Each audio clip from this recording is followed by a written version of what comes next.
Hey guys, welcome to my channel Missrecap. Today I'm going to explain the Netflix series The Sandman episode 2.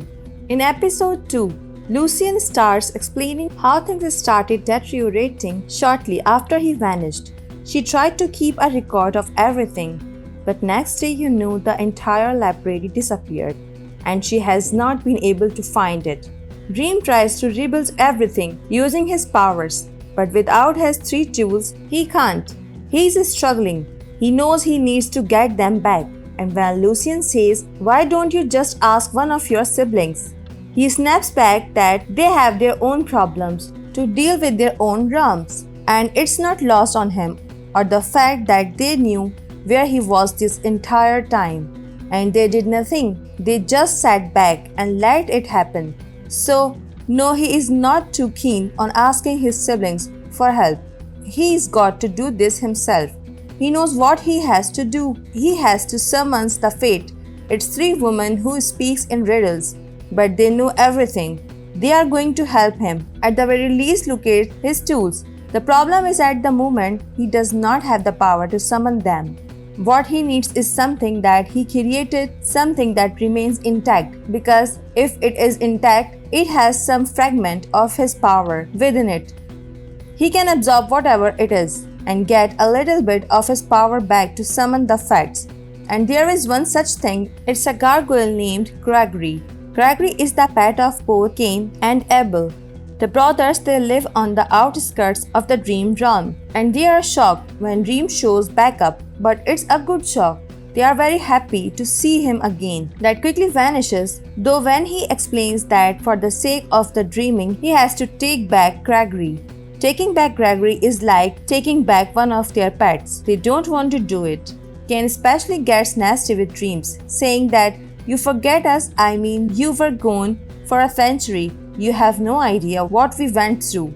You have no idea what we have lost. But Dream tells them, I did not come here to ask you. I came here to ask Gregory. He walks up, asks the gargoyle, and the gargoyle says okay. Both Cain and Abel say their goodbyes to Gregory, and then he is reabsorbed into Morpheus. As soon as Morpheus leaves, Cain kills Abel, which is a trend. He does this a lot. Abel ends up coming back to life. It is an adorable love-hate relationship with Gregory. Reabsorbed Dreams heads to the water when he is going to try to locate the fates. But the fates are not just gonna help him for the sake of helping him. He has to give them something normally. He would just conjure something himself, but there is nothing from the dreaming left, which means he is gonna have to find something from the dreams of others. So he dives in.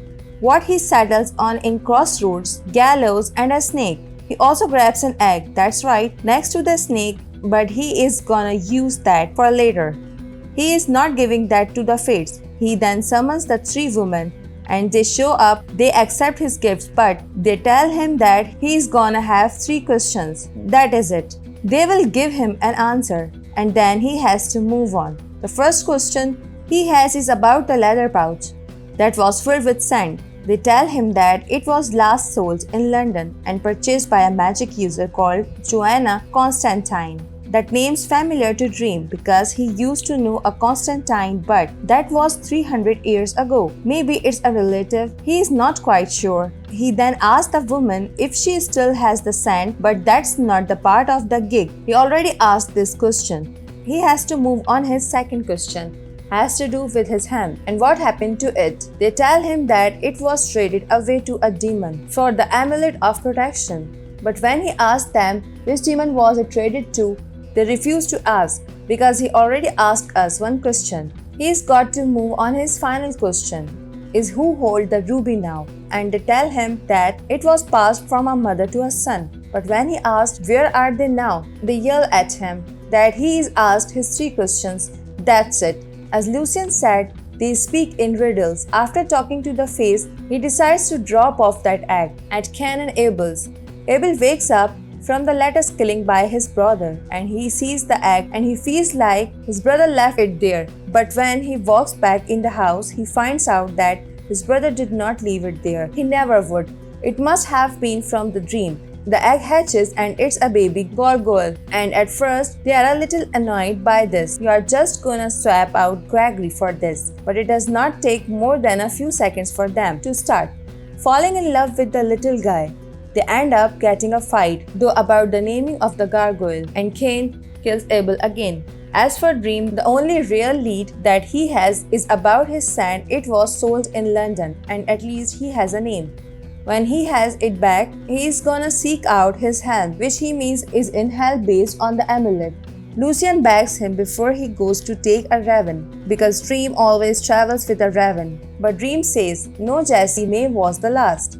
He then tells her that if Constantine is anything like her ancestors, she will serve him well enough. I mean, after all, she is only human. But one place he probably should have checked is with Ethelcrypts. You can't blame the guy though, he had no idea Ethelcrypts existed. But she is flourishing, living in Buffalo, New York, and she looks damn good for her age. She is also going under an alias, and she is doing everything in her power to make it look like Ethelcrypts never existed. It made it really difficult for Corinthian to locate her, but eventually he does. He tells her that the thing that was in Roderick Burgess' basement, well, it's out and now it's coming for the both of them. Ethel can't quite figure out why it would come for her, and Corinthian explains it's coming for you because you stole his tools. He wants them back. Ethel says to him, well, I'm guessing you want them too. And he says no, they are made of the same thing. What I want is to teach you how to use them so we can make him go away for good. She tells Corinthian, I don't have them. And he says, yeah, that's too bad. I wonder if your son knows where they are. How is he doing nowadays? I'm going to ask you one last time for your son's sake. Where are the tools? She once again says, I don't have them. And he can't believe that because of how well she is doing, which she is surprised at how succinct that statement is. Women can only be successful via magic.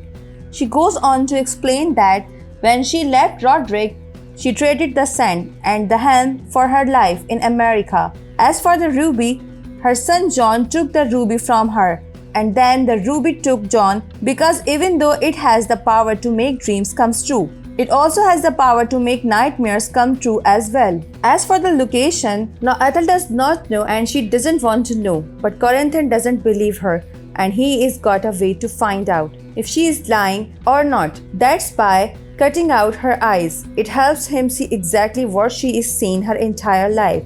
So he pulls out the dagger, but she is not scared at all, because she has the amulet of protection, the thing that she traded the helm for, and when she takes it out, it makes Corinthian disintegrate, and it seems like it's pretty painful.